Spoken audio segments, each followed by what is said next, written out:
Lachlan Cahoon here. I'm the Group Editor at Telecom Asia. I'm here at the 5G conference with Ali Tabassi. He's the Chief Operating Officer of YTL Communications from Malaysia. Now Ali, you just launched a VoLTE network in Malaysia.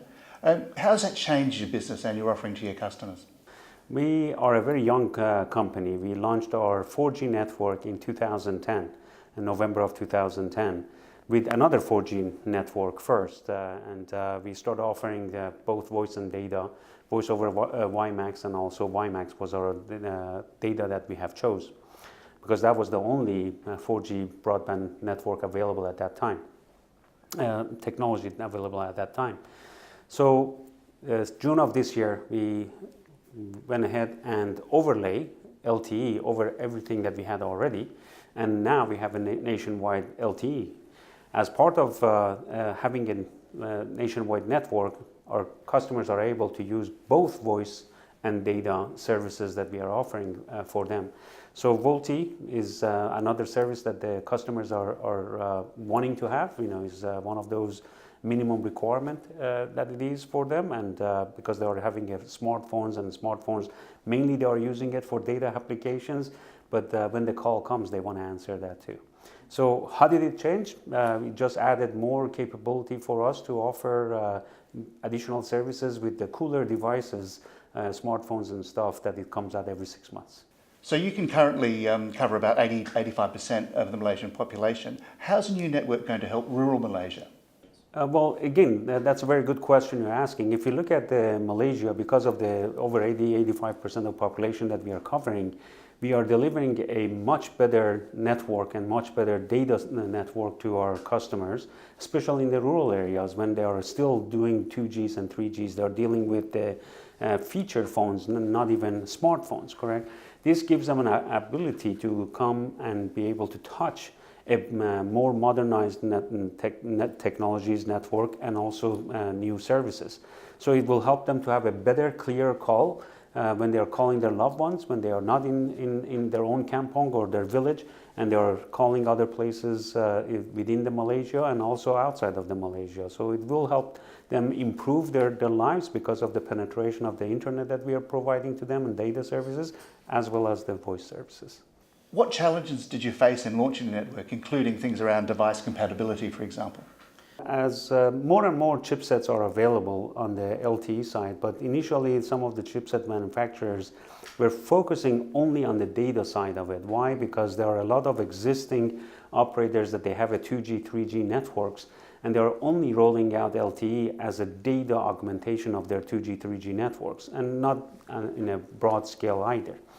So because of that, to accommodate those operators, some of the chipset manufacturers only decided to come up with a chipset that solely supports data and not voice. So Qualcomm, luckily for us, and thanks to them, they have come up with the chipset with the right vision and right foresight, that they were able to come up with a chipset that supports both voice and data. And the next was to ensure that there are devices that they are supporting and utilizing those chipsets too. And not only that, the device manufacturers are putting those capability available in the phones. So that was one of the challenges that we had, and we kind of overcome it before we launched the network, and luckily we are now having many devices on our network that are using both voice and data. Your LTE enabler was Elite Core. How do they help you create some service differentiation? LTE enabler, I mean, we need to be very careful on what we're saying. From a billing side and operations support side, when it comes to the billing and creating accounts and others, is Elite Core. But for the network by itself, the radio access network, the core network that it was used, it is Samsung. So thanks to both of them, they've been a very good partner for us. They have given us the flexibility and capability to, from a Samsung side, very rapidly, we roll out a nationwide network on top of existing 4G network that we have had. So we are very pleased with that. and give us the new services. And at the same time, Elite Core was able to give us a billing system that is enable us to be able to come up with different creative and innovative packages for our customers to be able to leverage our network and enjoy the two 4G broadband and 4G LTE networks that we have and be unique in the marketplace, in addition to be able to offer other value-added services. So currently people in Malaysia are used to WiMAX from YTL. How's the user experience different, and were there any issues in migration? So first of all, again, as we envisioned to do it, our customers are very valuable to us. We want to make sure that we have taken care of our customers. They've been very loyal to us, and we want to remain loyal to them. Therefore, there is no migration. We didn't force any migration or anything like that. And when we built the market, the networks, we built our LTE on top of our WiMAX. We didn't replace our WiMAX. Therefore, there was no reason for any migration or transition. In addition to that, before we launched the services, we made sure that our existing customers are getting better services and more better tonnages, more data utilization in their data packages. And when we launched the service with our LTE, we made sure that our customers get two buckets in their data plans. They get the bucket on the LTE and they get a bucket on the broadband. So this will not only help the existing customer to just be able to come and get additional tonnage for free. They didn't have to pay extra to just convert their existing WiMAX only account or broadband only account to a 4G broadband and LTE account.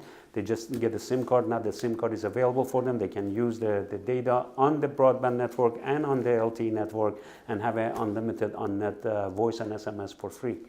And the same for our new customers. They have a capability to use both networks. So we are the only network provider in Malaysia, and I want to say in some cases in most of the world, that we have two 4G network, and we are offering a very unique services to our customers leveraging both 4G networks.